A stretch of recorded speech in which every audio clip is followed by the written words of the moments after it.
He looked like a teenage boy. He lay on the ground, with his arms spread wide, one leg bent, and eyes focused on the ceiling, where a lonely chandelier shone with the light of a single burning ember. His hair sprawled across the marble floor was like tongues of a lazy flame, neither red nor golden, but phasing between all the hues of a warm fire. The loose robes, in the color of a burned coal, contrasted with the bright floor and the boy's skin, paler yet than the stone. He was, without doubt, the most beautiful creature Sestroia had ever seen, and for a spell she could do little but stand in place, mesmerized. Then, as if on a cord, both she and Sion fell to their knees. It seemed impossible, but there was not a single doubt in their minds. The creature before them was a fire elemental, a divine avatar, a shard of nature itself. In a slow, fluent motion, the boy picked up a flute that lay by his side and played 3 descending sounds. Strong, slow, as if to mock their arrival. "Greetings," he said in Dorhan, and threw the instrument onto his chest with visible exasperation. "Who are you?" That was when Sestroia realized that he was the source of light in this place. There was no lamp, not even a torch, just the boy and the pathetic ember dying in the chandelier. Yet the entire area was bathed in a warm orange glow. Slowly, things began to make sense. The possibility of time travel, the power of the stone capable of scorching the land. It wasn't a stone. It was the elemental's heart. In the history of magic, they were mentioned as the most powerful energy sources that had ever existed. Many projects collapsed once the gems, depleted, went cold. Many, like those that meant to bend time, became impossible. They had spent decades wondering how Agare made it all happen despite the absence of elemental presence. And now they knew. He hadn't. I'm Sestroia, and this is Sion. Ses barely managed to piece the introduction together. Your names are as meaningless to it as its own. Nu, the elemental said. It asked who you are, but your minds are running amok. It can feel the pressure of questions that are eating them whole. Useless to it in that state. Speak, ask. It will provide answers first. Sestroia, at a complete loss for words, tried to look to Sion for help, but his eyes were fixed on the legendary creature and blind to everything else. You can stand up, the elemental Nu said. Your body position doesn't matter to it. Your pain is unnecessary. Without hurry, he got up as well. As he moved, his hair seemed to leave fiery trails over his robe. Sestroia couldn't speak. All the questions in her mind looped together, creating an intelligible jumble of awe. Sion was the one to ask the being. Were you sealed inside here for all this time? It had been unsealed several years ago, but yes, before that it has been locked inside, the boy replied. Did you seal the door? No, it was sealed by a mage who wanted to preserve it. You've been locked in here for centuries. Yes. Could you open the door if you wanted to? Yes. Then why did you stay? Nu gestured for them to stand up, and they did. It does not have desires of its own. No desire, no action, he said. It feeds on emotions of others. They fuel it. But no one has ever wanted it to leave. So it never has. On the surface, there was no emotion in the elemental's voice. So maybe it was just because he looked so human, and spoke not like an ethereal being but a person, that Sestroya felt the history books weren't entirely correct in their descriptions.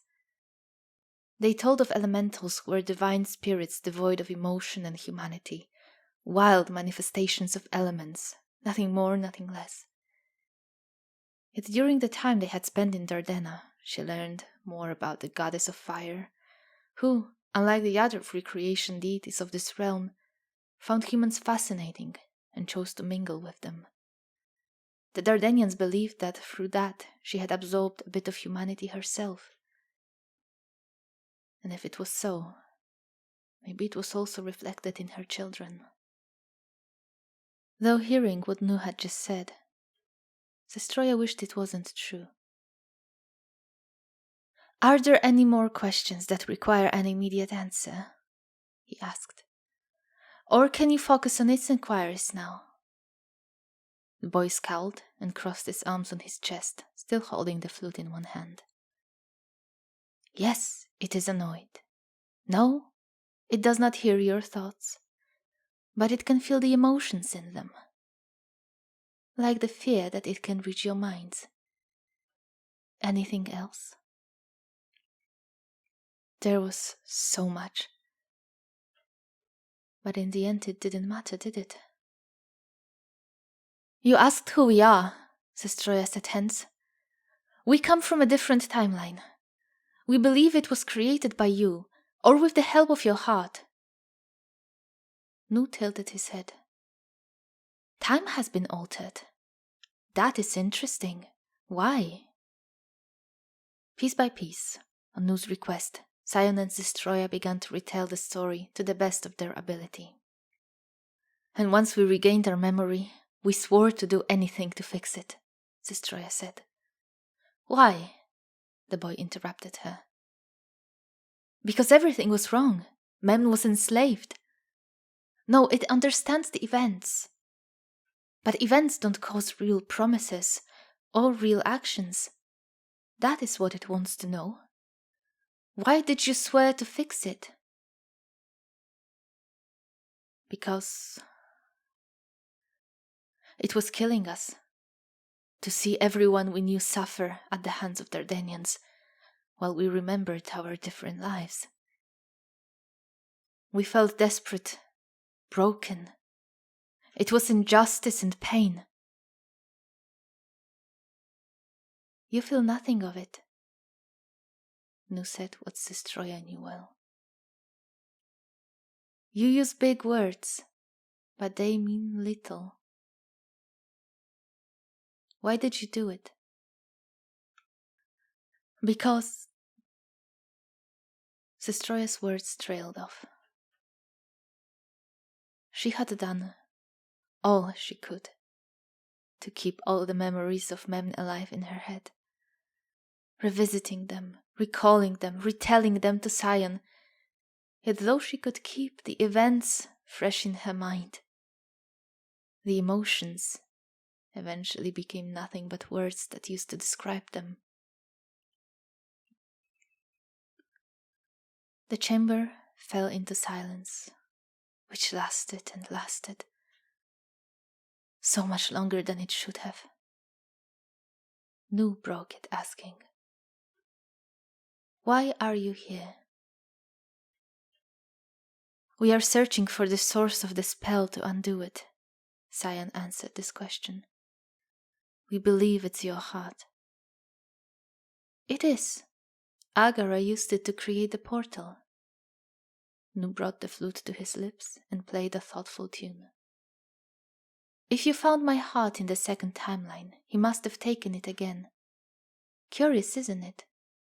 He didn't need to place it back on the portal after the spell was cast. He used it to cause the scorch in the second timeline, Sion said.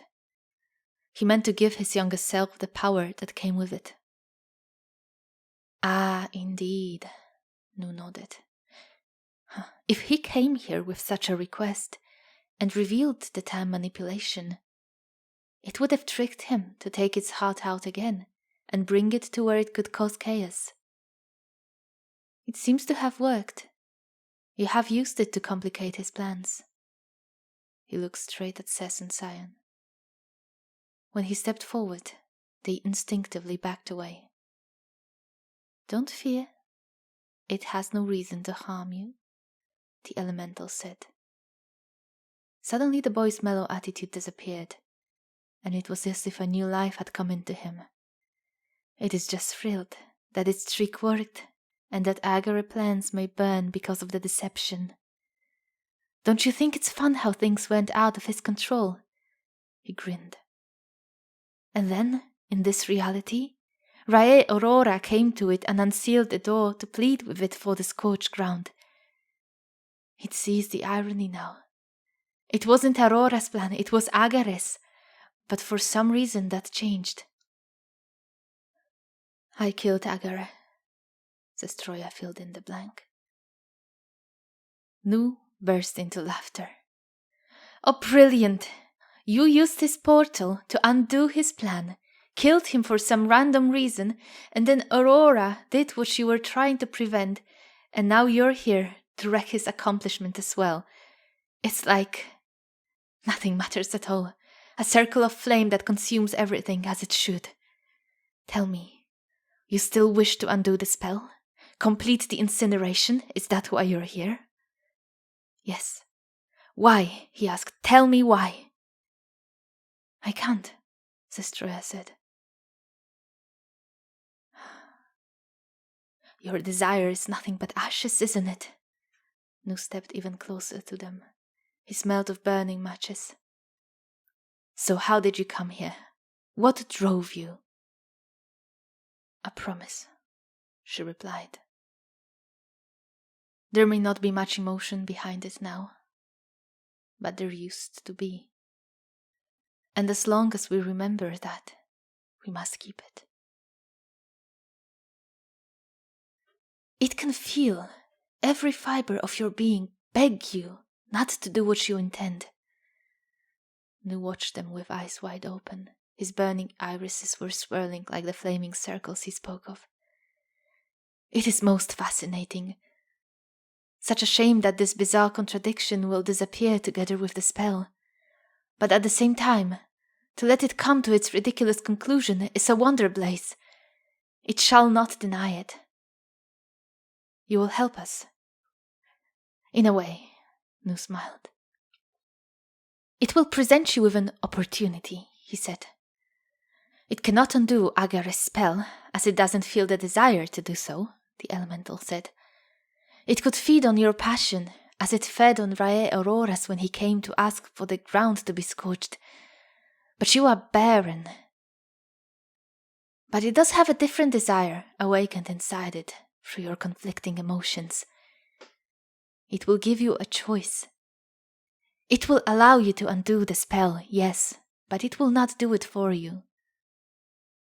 Now it will approach you, don't fear it. Sion's entire body stiffened as Nu stepped up to him and placed the ashen hand on his shoulder.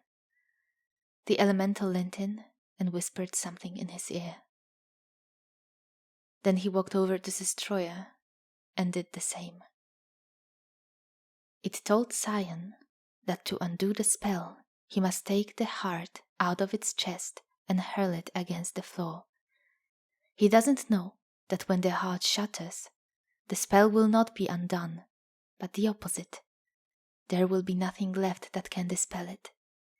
If you want to erase this reality, the heart must be placed in your chest, replacing your human one. Only then will it listen to your command. Nu stepped back and looked at them both, the corner of his lips twitching in a smirk. Now you know what it wants you to know, he said. You have to take its heart out to undo the spell. If you but say a word to each other, the deal is off, and it will not let you take the heart. Let's see if you truly intend to keep your promise. Do we have to take your heart? Zestroya asked. Is there no other way? The idea of damaging this being, even in a timeline that was to be erased, it sickened her. There may be, Nu said, but it doesn't offer it to you. This is the one you have. What will happen to you? Will you die? It doesn't know, but it doesn't care. Without its heart, it is nothing. With it, it's a caged flame, a remnant of a conflagration, pathetic and nameless. Nu untied his black robe and revealed his naked body. The elementals had been created in the shape of humans, but not entirely. In the middle of Nu's chest lay a small chamber looking as if made of glass. Inside it hovered a glowing gem surrounded by small flames snaking over it. Do it. Reach in. The barrier won't stop you, and the heart won't burn you until the flames within return. The deal expires in 3, 2. Zestroya froze, but Sion did not. He reached into the elemental's chest chamber and squeezed his hand around the dark, veiny stone pulsating with firelight. Nu smiled. Pull and shield your eyes, he said.